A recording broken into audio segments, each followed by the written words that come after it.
Bienvenue au Polysécure, épisode spécial Sécure. Je suis avec Vincent Millet. Est-ce que tu peux te présenter brièvement?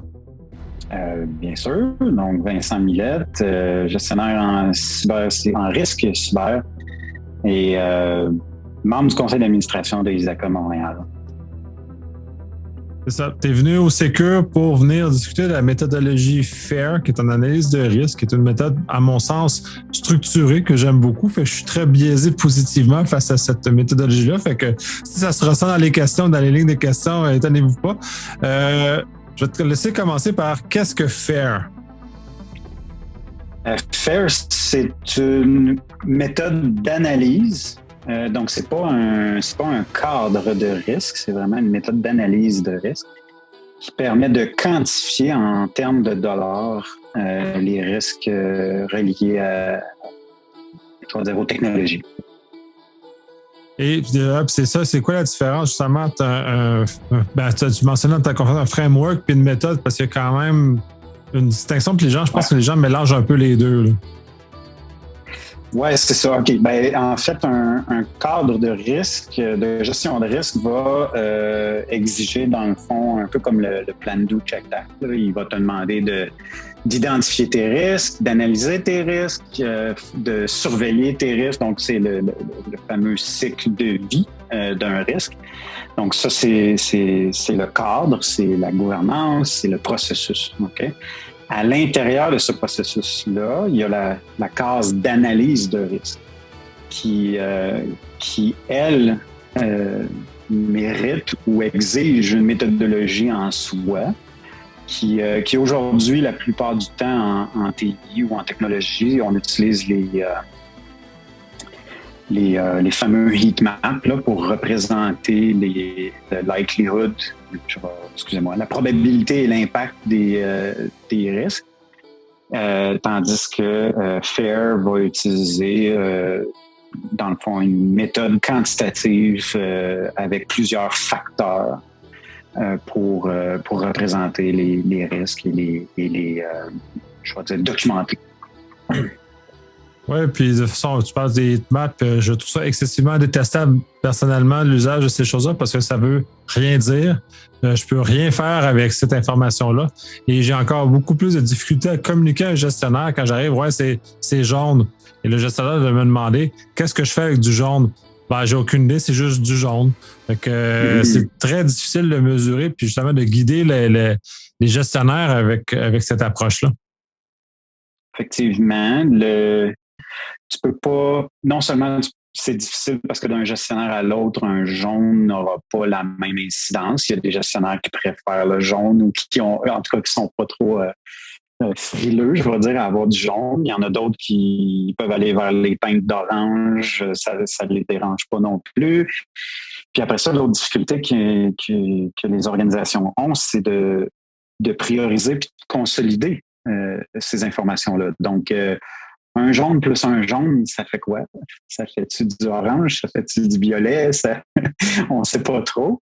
Puis, après ça, est-ce que tu priorises le premier risque, le premier scénario de risque que tu as documenté qui était jaune ou le second, entre les deux, lequel qui est le plus important, qui est le plus critique? Etc. Donc, cette ambiguïté-là, malheureusement, fait en sorte que les décisions sont plus difficiles à prendre et que ça amène souvent les organisations à, malheureusement, être influencées soit par la politique de l'organisation ou par le pouvoir des intervenants. Oui, puis ça vient au sens où ça devient juste du feeling dans lequel on investit en risque. Puis je trouve que c'est pas, personnellement, pas une approche qui est nécessairement très positive de dépenser de l'argent sur des émotions en risque quand on pourrait mieux optimiser les dépenses monétaires parce que ça coûte quand même très cher, le cyber. Puis d'arriver à une couverture optimale, c'est pas simple. Puis de là aussi, elle découle l'autre volet, puis je trouve ça très intéressant, tu as vraiment parlé à quand même un bon bout de temps. Le problème du vocabulaire et de la communication, parce que l'usage, puis je l'ai rencontré énormément dans ma carrière aussi, le vocabulaire de risque, il est malheureusement confondu avec le vocabulaire qu'on a dans le quotidien, qui est aucun lien avec comment on fait de l'analyse de risque. Même en dehors de FAIR, si on va juste d'analyse de heatmap, même encore là, ça ne veut pas dire la même chose que ce qu'on utilise dans le quotidien. Donc, FAIR fait un effort assez substantiel justement à clarifier le vocabulaire. Puis, peux-tu donner quelques exemples justement très pertinents de cette clarification-là? Oui, ben en fait, il définit d'abord qu'est-ce qu'un risque pour la méthodologie. Donc, c'est quoi les composantes d'un scénario de risque que tu vas avoir de besoin pour pouvoir faire ton calcul finalement. Donc, il y a les actifs. Donc, souvent, on va parler de la portée là, du scénario de risque. Fait que tu as tes actifs, tu as l'effet. Là, donc, l'effet, souvent, on va penser au triangle confidentialité, intégrité, disponibilité. Et finalement, tes acteurs. Donc, est-ce que c'est un employé interne? Est-ce que c'est un hacker externe, etc.? C'est ça je vais dire les composantes là, qui sont identifiées. Puis dans le livre, c'est bien documenté, puis c'est bien, ça fait bien réfléchir, je dirais. Un autre exemple que j'amènerais, c'est le terme vulnérabilité qui est utilisé parmi les facteurs, qui, lui, est super important parce que le mot vulnérabilité, surtout quand on parle à des jeunes qui sont très sécurité opérationnelle, ils pensent à des vulnérabilités applicatives dans leur quotidien. Là. J'ai un bug dans un outil, là, puis je peux me faire attaquer. Là. Donc, dans la méthodologie FAIR, le terme vulnérabilité n'a pas la même signification du tout. Là. Donc, c'est les deux exemples là, qui me viennent en tête. C'est intéressant que tu amènes ces exemples-là parce que justement, puis là, on en parle dans une autre occasion aussi, le message ou la perception de risque n'est pas la même parce que quand on va parler aux gens de terrain, c'est très binaire le risque, comment c'est perçu. Donc, on est vulnérable ou on n'est pas vulnérable. Il n'y a pas de nuance. Et quand on arrive à la très haute gestion, c'est exactement la même chose. Puis d'ailleurs, la tolérance au risque à la très haute gestion elle est excessivement faible. Donc, on espère arriver à un risque zéro, ce qui est un peu farfelu par ailleurs. Fait que c'est tout à fait intéressant d'aborder ces éléments-là. Et ce qui amène aussi, puis on va revenir au vocabulaire, mais je l'aime bien, c'est le possible et probable. Parce qu'en termes de défaut de langage ou d'abus de langage, on confond les deux et il y a une nuance tellement grande entre les deux que c'est important de justement distinguer ces éléments-là. Effectivement, oui.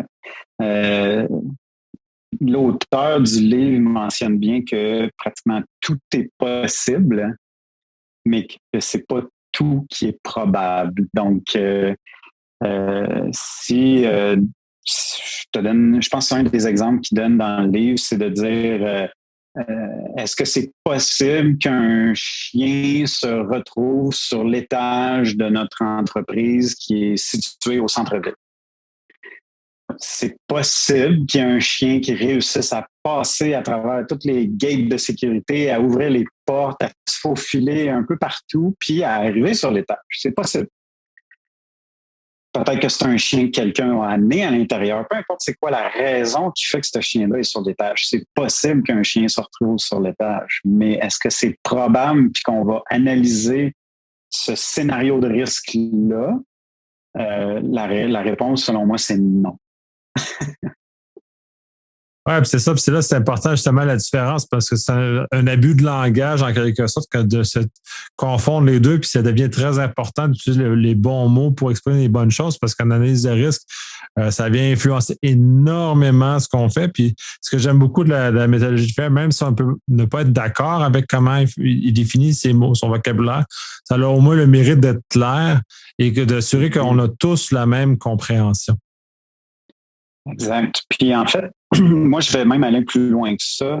La personne qui s'occupe de faire des ateliers de risque pourrait, en théorie, sans avoir de besoin de donner un cours complet sur FAIR à tous les intervenants. Selon moi, c'est la responsabilité de l'intervenant ou de l'analyste là, en risque de contrôler la discussion puis le débat afin de centrer la discussion, puis la prise d'argument toute l'analyse, dans le fond, de la... Il faut faire attention, là, je dis pas ici qu'il faut que l'analyste, dans le fond, amène un biais là, à l'analyse. Là, c'est pas ça. Là. Faut que les intervenants aient, je vais dire, la libre expression. Là. Donc, faut qu'ils puissent s'exprimer librement sur tout. Mais c'est de dire, OK, si on s'égare du sujet, du scénario, de simplement recadrer, ramener les intervenants en disant, attention, cette information-là par rapport au scénario qu'on est en train d'analyser n'est pas pertinente, n'est pas valide, etc., etc. Ou même de dire, ben, l'information qu'on a sous les mains nous donne, je vais dire, tel mettons, barème ou critère, puis de se concentrer sur ça. Donc, c'est normal qu'il y ait des ambiguïtés, c'est normal qu'il y ait des désaccords, puis c'est pas c'est d'accepter ces désaccords-là et non pas d'essayer de les corriger. Donc, c'est un point que j'avais discuté durant ma présentation, c'est le concept de calibration dans la méthodologie FAIR est là justement pour permettre ces désaccords-là et de malgré tout arriver à un résultat qui est pertinent. Absolument. Puis c'est ça, cette espèce de goût de vouloir rassembler, ramener tout le monde sur la même opinion est un peu justement un peu défait ces affaires-là, ce qui permet justement d'avoir des opinions divergentes. Et ça amène à l'autre volet très intéressant aussi de la méthodologie. Et ce que je vois plus, en tout cas dans mon expérience, les gens qui n'adhèrent pas à cette méthodologie, expliquer son raisonnement. Donc, la méthodologie exige un certain nombre d'explications pour qu'on est arrivé à ces décisions-là. Et donc, on va conseiller nécessairement les opinions divergentes, justement pour qu'on ait quand même une trace de tout ce qui s'est passé. Puis j'ai rarement vu des méthodologies qui vont jusqu'à ce niveau-là. Et personnellement, je trouve ça très important, là, ce volet-là. Oui, effectivement. Puis c'est un bon point que tu amènes. C'est la méthodologie, je dirais, elle l'exige pas, là, c'est dans le sens qu'on peut arriver à faire un calcul sans avoir cette information-là. Par contre, lorsqu'on va vouloir amener quand on va vouloir présenter notre analyse de risque, les résultats, que ce soit à un conseil d'administration, que ce soit des exécutifs ou des gestionnaires, si on n'a pas les détails, si on n'a pas l'information, ben on risque de ne pas être capable de répondre aux questions, puis de donner le même contexte. Puis là, à ce moment-là, ça va être les exécutifs ou les hauts dirigeants qui vont nous dire, ben finalement, ton analyse elle couvre pas ce dont on avait besoin, ou en tout cas, elle nous permet pas de répondre aux questions auxquelles on a aujourd'hui à répondre. Fait que c'est le rationnel autour de chacun des raisonnements de chacune des valeurs qui sont amenées dans l'équation de la méthodologie font en sorte qu'on peut, je vais dire, qu'un analyste ou n'importe qui a besoin d'aller présenter son argumentaire soit en mesure de répondre aux questions. C'est tout simplement. Oui, absolument. Puis très intéressant. Là, je backtrackais un peu parce que j'ai comme par rapport à ta conférence, puis par rapport à la nature du sujet, puis les facettes, parce que j'ai un volet, moi, je trouve très intéressant, puis je trouve que la plupart des gens ont de la misère. Le volet de présomption, parce que tu avais utilisé l'exemple du pneu usé. Et celui-là, tout dépendant comment on le met dans le contexte, ça a une conséquence forte. Donc, on fait des présomptions. Puis ensuite, tout le fait qu'on va prendre juste un axe d'analyse, on va dire, OK, puis ça va avec le pneu aussi. Ben, si le pneu tombe par terre ou si je conduis, puis là arrête la réflexion quand elle le fait, on ne prend pas l'élément dans son ensemble. Exact. Donc, les présomptions, comme tu dis, là, quand on assume des éléments dans notre analyse, ben ça vient biaiser notre analyse, en fait. Puis c'est là qu'on peut se faire challenger. Je vais donner un exemple un peu en lien avec ce que j'avais présenté, mais c'est que si on parle d'une fuite de données, ben on n'a pas la même probabilité d'une fuite de données par une source externe que par une source interne. Donc, c'est probablement pas le même volume non plus. Donc, est-ce qu'on veut analyser cette situation-là dans la même analyse ou dans le même scénario? La réponse, c'est non. Puis même que l'auteur de la méthodologie le dit bien, là, que c'est pas recommandé d'analyser un scénario avec multiples, je vais dire, acteurs avec des contextes différents. Puis en fait, dans ma présentation, j'avais bien mentionné que pour chaque facteur ou chaque variable du calcul, là, de la méthodologie, de toujours répéter dans la question, hein, parce que pour arriver à des valeurs pour chacun des facteurs, il faut se poser des questions. Quelle est la probabilité que quelque chose se produise? Combien j'ai eu d'incidents ou de failles ou de tel événement dans la dernière année, etc., etc. Donc, à chaque fois qu'on se pose la question, l'auteur recommande encore une fois de répéter le scénario pour s'assurer que nos intervenants sont vraiment centrés, cadrés sur le scénario qu'on est en train d'analyser, pour pas le perdre de vue. Parce que trop souvent, dans les analyses de risque, on finit par, dans les discussions, là, il y a des gens qui vont finir, c'est pas par méchanceté ou quoi que ce soit, là, je pense que c'est la nature humaine. On va finir par, ah ouais, mais il est arrivé telle affaire à un moment donné, puis là, on s'en prend une tangente qui n'est pas reliée au scénario qu'on est en train d'évaluer.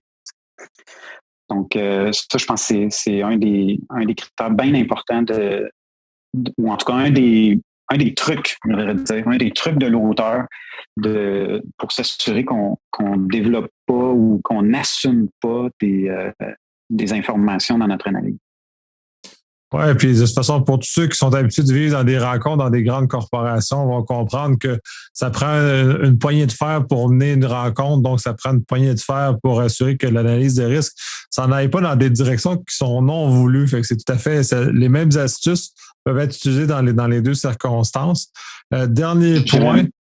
J'irais même un peu plus loin, excuse-moi de t'interrompre, j'irais même un peu plus loin en disant la personne qui chapeaute l'analyse, en réalité, elle devrait arriver à l'entrevue ou je veux dire pas une entrevue, là, mais à l'atelier de risque. Là, elle devrait arriver avec son analyse quasiment préfaite, dans le sens qu'on devrait déjà avoir identifié premièrement, c'est qui qu'on va inviter à cette rencontre-là, là, c'est qui peut nous donner les informations pertinentes.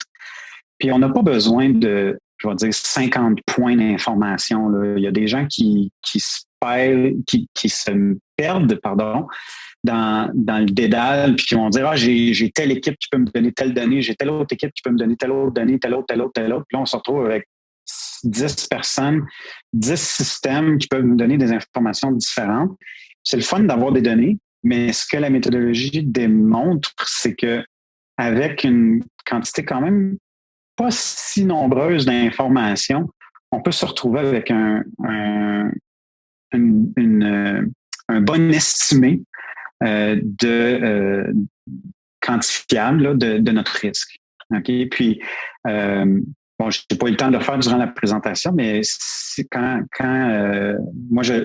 j'ai eu ma formation ou l'espèce d'atelier sur la certification FAIR, on avait fait des ateliers des exercices dans le fond de calibration qui n'ont rien à voir avec la technologie, mais qui réussissaient à nous démontrer. On connaissait pas le sujet, mais à la fin, on arrivait à une réponse qui était dans la braquette et d'arriver à un estimé qui était juste. Donc, je me souviens d'un exemple où on faisait une évaluation là, dans le fond, il fallait essayer de déterminer la quantité de décès par attaque de requins. Tu sais. Puis, bon, il n'y a personne autour de la table qui était, je vais dire, un expert en biologie ou marine ou peu importe.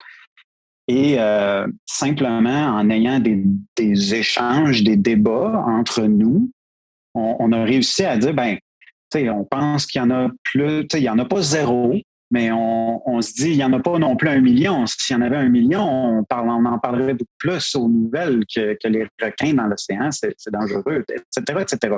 Donc, on a fini par calibrer notre estimé et arriver à un chiffre, ou je devrais dire une échelle, qui était exactement dans la braquette. Puis on peut googler aujourd'hui combien il y a de morts par attaque de requin. Puis on a les données statistiques, là, mais fait qu'on avait fait des exercices comme ça. Puis c'est la même chose avec les risques technologiques, en fait. On n'a pas besoin d'avoir toutes les données pour arriver à un estimé valable. Ouais, c'est tout le volet de calibration de la méthodologie que je trouve très intéressant, justement parce que ça nous amène, sans être des experts nécessairement dans un domaine très spécifique, de réussir à évaluer un risque, évaluer des données qui, malgré tout, ont un résultat qui est quand même proche. Puis justement, tu parlais de fourchette d'éléments. Puis c'est là, justement, un des dangers que la méthode dit, c'est de ne pas arriver avec un chiffre exact, c'est d'arriver avec toujours des fourchettes de choses parce que ça sert à rien. C'est pas utile à la méthodologie et à l'évaluation du risque d'arriver avec un chiffre trop précis parce que c'est pas ça le but. On est toujours dans des probabilités, toujours dans des échelles, dans des fourchettes de risque. Ça. Exact. Puis on a toujours, encore une fois, quand on parle de risque, on a tendance à toujours penser au pire. Donc, on a souvent tendance à exagérer la perte. Oui, ben, l'humain, fondamentalement, a peur de la perte. C'est sûr qu'on va la rendre plus démesurée. Puis justement, il faut réussir à être capable de façon d'évacuer le subjectif de ce qu'on fait, tout en sachant qu'on ne peut pas l'évacuer au complet de toute façon. Exactement. Moi, je me souviens, puis en fait, il y a un article sur le site du FAIR Institute qui a été publié dernièrement. Peut-être un mot ou deux, là, qui disait, l'analyste ou la personne disait, dans son article, elle a utilisé la méthodologie FAIR pour essayer de... puis là, je vais essayer de peser mes mots ici, là. Il y avait un auditeur interne qui avait soumis une observation à l'effet qu'il y avait un grand risque dans l'organisation sur un élément, là, je ne me souviens plus lequel, mais c'était pas pertinent. Et dans le fond, le professionnel en risque a tout simplement utilisé la méthodologie FAIR pour dire à l'auditeur, OK, je t'entends, oui, c'est vrai que c'est un risque, mais on ne le considère pas élevé pour telle raison, puis voici notre évaluation, comment nous, on le voit. Et selon notre méthodologie, voici comment on veut l'adresser et pourquoi. Et moi, j'ai eu à l'époque, j'ai eu une expérience similaire avec un auditeur interne qui nous disait votre centre de données il est situé à un endroit pas très, très sécuritaire, puis il y a des risques que tel événement se produise. Puis là, on était comme OK, ouais, c'est encore là, c'est possible, mais est-ce que c'est probable? Donc, à l'époque, ce qu'on a fait, c'est qu'on est allé chercher des statistiques d'associations internationales. Là. Dans notre cas, c'était sur des accidents là, de moyens de transport, je ne nommerai pas lesquels. Mais puis on avait la statistique, c'était qu'il y avait à travers le monde, il y avait un accident par, je vais dire, localité par période de 40 ans. Puis ça, c'était une moyenne. Fait qu'évidemment, je vais dire, mettons, au Québec, au Canada, peut-être qu'on n'a pas autant d'accidents parce que nos standards sont plus élevés, etc. Là. Donc, il faut relativiser aussi les statistiques qu'on reçoit. Puis, puis moi, en fait, à l'époque, j'avais dit à l'auditeur, j'ai dit, c'est parce que là, si tu es en train de me dire qu'il faut que je déménage mon centre de données, parce que si la réponse c'est oui, déménager un centre de données, là, c'est des années, des fois de travail. Là. Fait que c'est non seulement je vais dire 1 an, 2 ans de travail à déménager tout le matériel physiquement, mais c'est du temps, c'est des efforts pour les équipes TI, développement, etc. Fait qu'on parle des fois de dizaines, voire des centaines de millions de dollars. Fait que est-ce que le risque qu'il avait identifié était vraiment à la hauteur de l'investissement que ça prenait pour déplacer un centre de données. Tu sais, c'est un peu ça que l'article mentionne, c'était de dire, ben, on a repris l'observation, on l'a analysé avec notre méthodologie, avec les arguments, le rationnel, pour dire à l'auditeur, ben, oui, tu as raison, il y a un risque, mais on ne l'évalue pas avec un heatmap, on l'évalue avec des données, puis de manière quantitative, monétaire, on est capable de dire, ben, pour régler le problème que tu as identifié, on est prêt à investir tant d'argent. Ah, absolument. De toute façon, j'utilise des arguments similaires pour débouter certaines analyses, je dirais, un peu rapides qui ont été faites, justement, qui arrivent avec des recommandations extrêmes pour des choses qui, des fois, ne nécessitent pas des mesures aussi extrêmes que ça. Bref, on va conclure là-dessus. Je tiens à te remercier pour la conférence, pour te prêter l'expérience justement de renregistrer après et ta très grande générosité de temps d'avoir tout fait ça. Puis je laisse le mot de la fin. Ben, écoute, c'est moi qui te remercie de l'invitation. Je suis vraiment passionné par la méthodologie FAIR, puis je suis un peu comme toi, là, je suis biaisé dans, dans ma présentation du sujet, mais je pense vraiment que c'est l'avenir de la gestion des risques technologiques, c'est ça. Donc, je prêche pour que les gens de la communauté, je pourrais dire francophone, l'utilisent de plus en plus. Donc, merci.